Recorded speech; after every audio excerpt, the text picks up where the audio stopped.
Hello everyone. Before we get started on this video, I want to let you know that in order for you to understand this video, you really have to understand Isaiah 54 and the other video I had about the future Qiblah change. So I am going to put the links down in the description.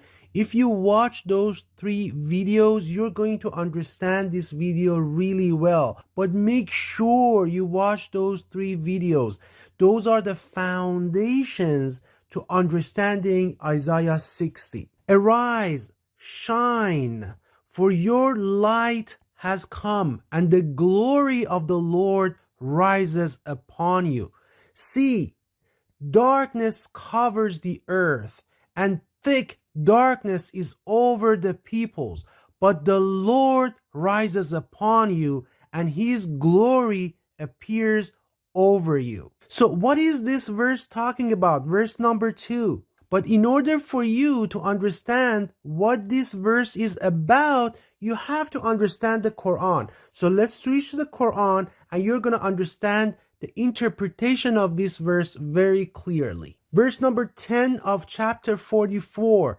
Watch, anticipate, be waiting for the day that sky will bring forth a thick smoke. Dukhanan mubin, it means a thick smoke that is plainly visible. So what is this thick smoke? This thick smoke will envelop mankind, will envelop the earth. It will fully cover the earth, and this will be a huge punishment, a painful punishment.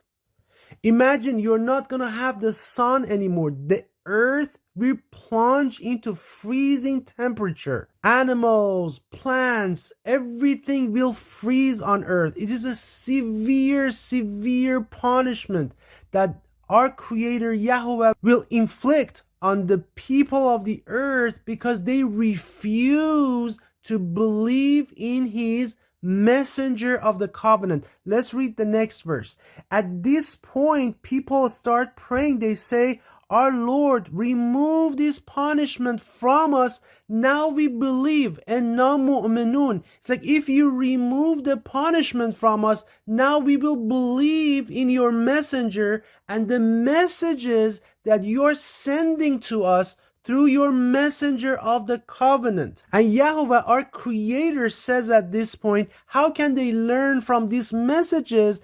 And seeing that a plainly visible, a mubin, a clearly visible messenger came to them. A messenger that they could see with their own eyes. A messenger that talked to them, communicated with them, and gave them my messages. Who is this messenger? This is Allah's promised messenger of the covenant that the Quran talks about. Isaiah 42, Isaiah 49, Isaiah 53, Isaiah 52 also talk about him. But how did the people, how did mankind respond to this messenger? How did we get here that Allah, our Creator, Yahweh, had to hit the earth so hard that this thick smoke will cover the earth, will envelop the earth? How did we get here?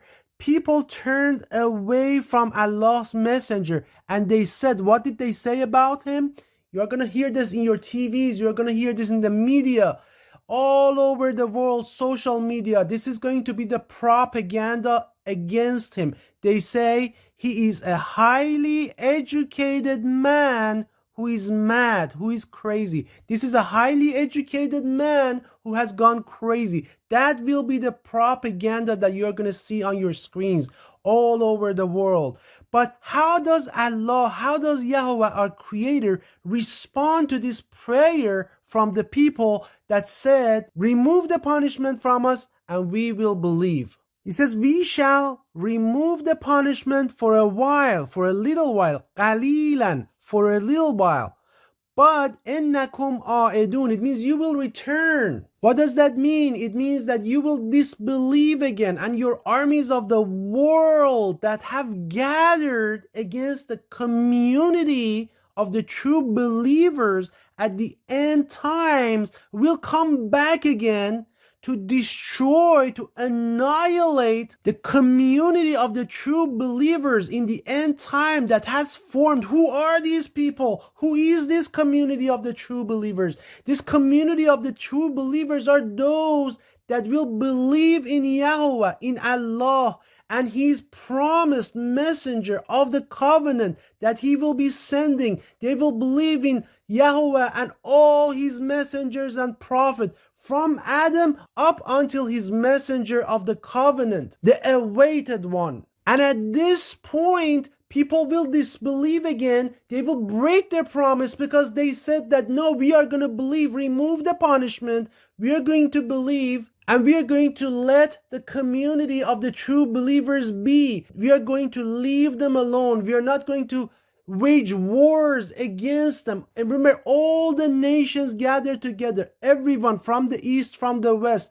This is nothing like you have seen so far. They all gathered together against this community of the true believers at the end time. And it is at this point that they come back when Allah, our creator, Yahweh, says, I will hit them so hard. It says, يَوْمَ نَبْتِشُ الْبَتْشَةَ الْكُبْرَى إِنَّا مُنْتَقِمُونَ. It says, on that day when we seize you, when we attack you with a huge attack, with a mighty attack, on that day we will take revenge. And this is the event that the book of Ezekiel chapter 37-38 talks about, book of Isaiah talks about. It says, who is this who comes from Edom? New Testament talks about it, calls it Armageddon. Now let's go back to the book of Isaiah. Now you should understand this verse very well. It says, darkness covers the earth and thick darkness is over the peoples. But the Lord rises upon you, and His glory appears over you. The verse is talking about the community of the true believers and the city of Petra at the end times. Nations will come to your light, and kings to the brightness of your dawn. This is just the beginning. This is the dawn for the community of the believers. Lift up your eyes and look about you. All assemble and come to you. Your sons come from afar, and your daughters are carried on their arms. Then you will look and be radiant. Your heart will throb and swell with joy. The wealth of the seas will be brought to you. To you the riches of the nations will come. Herds of camel will cover your land. Young camels of Midian and Ephah. And all from Sheba will come, bearing gold and incense and proclaiming the praise of the Lord. All Kedar's flocks will be gathered to you. The rams of Nebaioth will serve you. They will be accepted as offerings on my altar, and I will adorn my glorious temple. So what are these verses talking about? Verse number 5, 6, and 7. What are they talking about? They're talking about all the nations around the current city of Petra. All these nations will believe. It's talking about Midian and Ephah. Where is Midian and Ephah? Let me show that to you. As you can see in this map, this area was Kedarites. So these are all Arabs, Nabateans. It says rams of Nebaioth. These are the Nabateans. Flocks of Kedar. This is the Kedarites. Now Midian is northern Saudi Arabia. I mean, this map doesn't go far enough, but you can look it up yourself. Midian and Ephah is north of Saudi Arabia, northern part of Saudi Arabia. Sheba is southern part towards Yemen. These are what currently are known as Muslim countries. But all these people, these are going to be the people who will believe in Allah's messenger of the covenant at that point. After all these, not initially, but eventually at some point, they will believe and they will gather around Allah's, Yahweh's messenger of the covenant, together with believers from other religions, Christians, Jews, who will believe and gather around that community.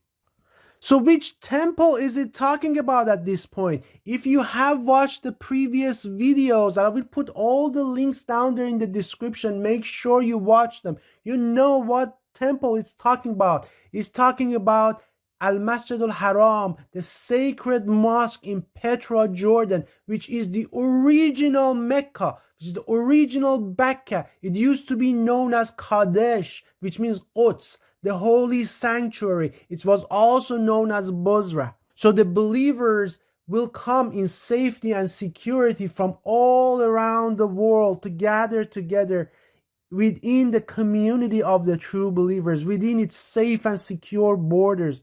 Foreigners will rebuild your walls, and the kings will serve you. Though in anger I struck you, in favor I will show you compassion. Your gates will always stand open. They will never be shut day or night, so that men may bring you the wealth of the nations, the kings led in triumphal procession.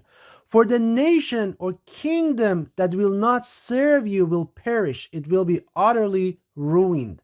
The glory of Lebanon will come to you, the pine, the fir, the cypress together to adorn the place of my sanctuary, and I will glorify the place of my feet. Again, you see the Lebanon, another currently Muslim country that is also named here. I want you to see that. The sons of your oppressors will come bowing before you. All who despise you will bow down at your feet and will call you the city of the Lord, Zion of the Holy One of Israel. Which city is talking about? It's talking about the city of Petra. It's talking about the true original Mecca. It's talking about Kadesh, Al-Quds, the holy sanctuary, Bozrah. Although you have been forsaken and hated, with no one traveling through, I will make you the everlasting pride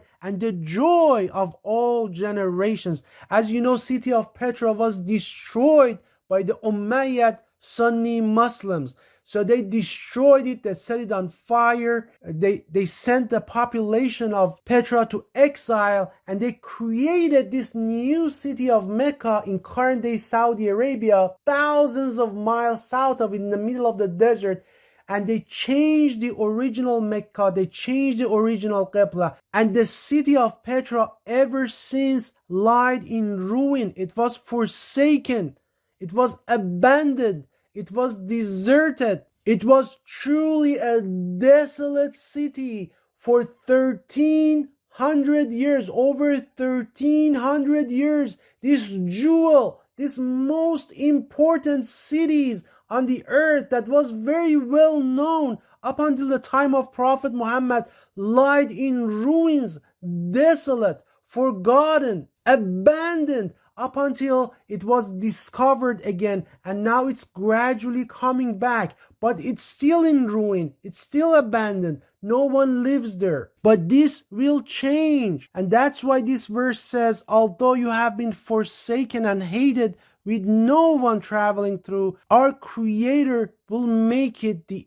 everlasting pride and the joy of all generations. I will make peace your governor and righteousness your ruler. No longer will violence be heard in your land, nor ruin or destruction within your borders, but you will call your walls salvation and your gates praise. So at this point, city of Petra will turn into the safe sanctuary. There will be no more violence, and the promise of Allah to his prophet, to his friend, to his Khalil, Abraham, will be finally fulfilled, and peace, everlasting peace, will be established in Petra, in Mecca, in Kadesh, forever and ever. Then will all your people be righteous, and they will possess the land forever. They are the shoot I have planted, the work of my hands, for the display of my splendor. The least of you will become 1,000, the smallest a mighty nation. I am the Lord. In its time I will do this swiftly. My brothers and sisters who believe in Allah, in Yahweh and His words, our Creator is not racist. Our Creator does not favor a race over another race. Our Creator is objective, is just. The only people that our Creator will favor, the only people that our Creator will defend are those who are the true believers. Not the Jews, not the Christians, not the Muslims, none of those. You have to be a true believer for Allah to defend you, for Allah to love you, for Yahweh to fight for you. And He will if you are a true believer. This is His promise, and our Creator does not violate His promises. Our Creator will defend the community of the true believers in the end time against the nations, all the nations and their armies that will gather together against them to destroy them and annihilate them. And our Creator will establish the community of the true believers once and for all. With the holy city of Petra, with the holy city of Kadesh at its center. Peace and blessings to all of you.